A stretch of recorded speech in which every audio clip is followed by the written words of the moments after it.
네, 우선 축하드립니다. 네, 감사합니다. 네, 장관 후보자께서는 5.16 이전에는 이미 문민 출신 국방부 장관이 4분이나 있었던 거죠. 네, 그러니까 지금 5번째 문민 장관이신 거죠. 네, 그렇습니다.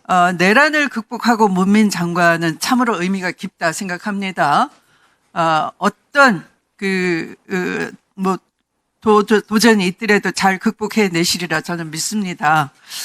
5.16을 일으킨 박정희 쿠데타 이후에 사실은 문민 장관이 없었지 않습니까? 네, 그런데 박정희의 길을 가려고 했던 것이 바로 저는 윤석열이라고 생각을 합니다. 박정희는 만주군 육군 장교 출신이고 남조선 노동당 군사 총책이었죠. 사실은 그것이 들통이 나서 소장으로 진급했을 때 미 측의 강력한 항의를 받았고 그래서 사령관으로 승진이 됐다가 부사령관으로 강등되고 그런 모멸감 때문에 또 쿠데타를 일으켰다라고 생각을 합니다. 그리고 박정희는 이 재임 시절 북한의 위협을 강조하면서 그 핑계로 유신 독재를 일으켰던 것 아니겠습니까? 그래서 아까 존경하는 한기호 의원께서 역사의 죄인이 되지 않아야 된다 말씀을 하셨는데 그렇습니다. 검찰 쿠데타를 일으켜서 집권을 했던 윤석열은 이 나라의 국가 민주공화정을 전복하려 했던 것이고 또 외환을 일으키려 했던 것입니다. 외환을 일으키는 수단 중에 무인기 3종 세트가 있는데요. 아까 후보자께서는 모두 말씀에서 군이 권력의 사적 수단으로 전락하지 않도록 문민 통제를 공고히 하겠다. 군 재건에 대한 각오를 이렇게 피력을 하셨습니다. 그래서 이 윤석열의 무인기 3종 세트에 대해서 제가 지금 고발을 하고자 합니다. 잘 경청해 주셨으면 좋겠습니다. 그리고 이후에 제가 드리는 말씀을 장관 취임하시면 바로 내부 감찰을 해보시고 지금 특검 수사에 적극적으로 군 당국에 협조해 주시기를 부탁드리겠습니다. 윤석열의 무인기 3종 세트는 이렇습니다. 계엄 명분을 찾기 위해서 북한을 도발하면서 불법적인 작전 지시를 한 것으로 보이는 것입니다. 첫 번째 PPT 한번 보시겠습니다. 윤석열의 무인기 3종 세트 첫 번째는 소위 평양 무인기로 불리는 소형 정찰 드론이겠습니다. 두 번째는 이게 지금 처음 말씀드리는데요. 24년 1월에 개발에 들어간 소형 자폭 드론이 되겠습니다.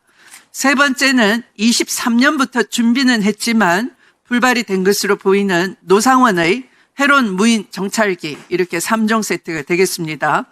우선 평양 무인기 소형 정찰 드론에 대해서는 23년 1월 4일 윤석열이 주재를 해서 용산에서 대통령실 무인기 회의가 있었습니다. PPT를 한번 보시겠습니다. 윤석열이 당시 주최했던 무인기 회의는 23년 1월 4일 9시부터 용산 대통령실 5층 집무실에서 열린 것으로 추정이 됩니다. 2층도 집무실이 있지만 5층으로 추정이 되는데요. 당시 참석자는 윤석열과 이종섭 국방장관, 김태호 1차장, 김용현 경호처장, 김승겸 합참의장, 김은혜 대변인, 엄동환 방사청장, 국가위원회에서 간 실무자 2인 등이 있었다고 합니다. 23년 1월 4일 9시에 용산 대통령 5층 집무실에서 무인기 대책회의를 주재했던 윤석열 직접 주재를 했는데요. 제보에 따르면 그날 윤석열은 유독 화를 많이 냈다고 합니다. 이종섭 장관은 속된 말로 많이 깨졌다고 하고 회의 도중에 엄동환 방사청장 등은 쫓겨났다고 합니다. 1시간 정도의 회의는 주로 김용현과 윤석열이 직접 주도를 했고 분위기가 매우 안 좋았다고 합니다. 자, PPT 한번 다시 보시겠습니다. 제가 윤석열의 주요 발언을 소개하겠습니다. 무척 화를 내면서 내가 이야기하는 건 방어체계가 아니야. 이런 거는 시간 낭비야. 북이 5대를 보내면 우리는 20대 정도는 대응하는 게 필요해. 드론 요격하는 거 가능하냐? 이렇게 성질을 내고 화를 냈다고 합니다. 그러면서 북한의 무인기 도발은 소프트 테러다 이렇게 전문 용어를 쓰면서 구매보다 연구개발비로 투입이 필요해 이렇게 지시를 했습니다. 그러자 아마도 1000대 만들겠다라고 한 것 같아요. 그랬더니 한꺼번에 1000대 만들지 마. 100대 정도 먼저 만들어야지. 시험도 하고 순차적으로 만들어봐. 이렇게 얘기했습니다. 근데 사실은 이 소프트 타겟 테러가 정확한 용어이고요. 소프트 테러라는 건 조금 잘못된 용어인 것입니다. 소프트 타겟이라고 하는 것은 이른바 타겟을 간접적으로 정해서 공포감을 대중으로 하여금 불특정 다수를 타격해서 국민들로 하여금 공포감을 일으키는 그 적의 테러인데요. 그 하드 타겟 테러와는 좀 다른 구분이 된다 하겠습니다. 그래서 윤석열이 더욱더 화를 내면서 뜨르뜨르 보고 폭파시켜 봐. 시험도 계속하고 다양하게 해봐. 이렇게 직접 지시를 합니다. 이것이 바로 자폭 드론이라 하겠습니다. 윤석열이 그러면서 드론 킬러 드론이라고 하자라고 합니다. 모두 일어서서 박수를 쳤다고 합니다. 그런데 드론 킬러는 드론을 잡는다는 뜻이고 킬러 드론은 다양한 무장한 드론을 의미하는 것인데 드론 킬러 드론이라는 신조어는 그날 윤석열이 만들어내고 모두 충성의 박수를 쳤다고 합니다. 제가 이렇게 자세한 말씀을 드리는 것은 평양 무인기 드론이 윤석열의 지시라는 것도 이 회의를 직접 주재했다는 상황을 봐서 알 수가 있는 것입니다. 그러니까 윤석열이 드론에 대해서 지시하고 보고받고 쉽게 말하면 작전 지휘도 직접 했다. 그 12.3 내란 개업날 각 사령관한테 재촉하는 전화를 여러 차례 했듯이 아닙니다. 시간이 주질이가 7분이기 때문에 오후에는 좀 더 여유가 있는데 다른 분 다 돌아가야 됩니다. 아니 왜냐하면 다른 의원님도 방송에 다 나가셔야 되기 때문에 좀 정리해 주시죠. 네, 정리하겠습니다. 그러니까 직접 작전을 지휘했다라고 보는 것이 저는 맞다라고 봅니다.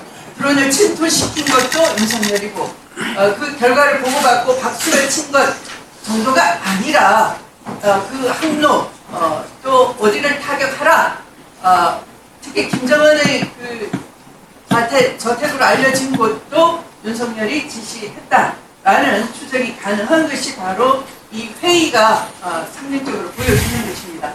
다 관련자들을 배제하고 직접 소프트 타겟 테러를 지시하고 공포감을 일으키고 대응하라 대수를 정하고 그러니까 제작 지시와 그 사후 보고 드론의 운용까지도 직접 지휘했다라고 봐지는 것입니다. 그래서 바로 23년 1월 4일 외환 혐의의 시발점이 된 윤석열의 무인기 회의에서부터 신속한 수사가 필요하고 의원님 정리해 주시죠. 회의에 참석했던 관련자들을 수사해야 될 것이고 윤석열의 구체적 지시 사항, 향후 평양 무인기 침투까지의 전개 과정에 대해서 특검은 소환 조사를 통해 낱낱이 밝혀져야 할 것인데요. 여기에 대해서 적극적으로 내부 감찰도 해주시고 수사 협조를 부탁드리는 바입니다. 네, 잘 알겠습니다. 네, 추미애 의원님 수고하셨습니다. 의원님들께 협조 요청을 좀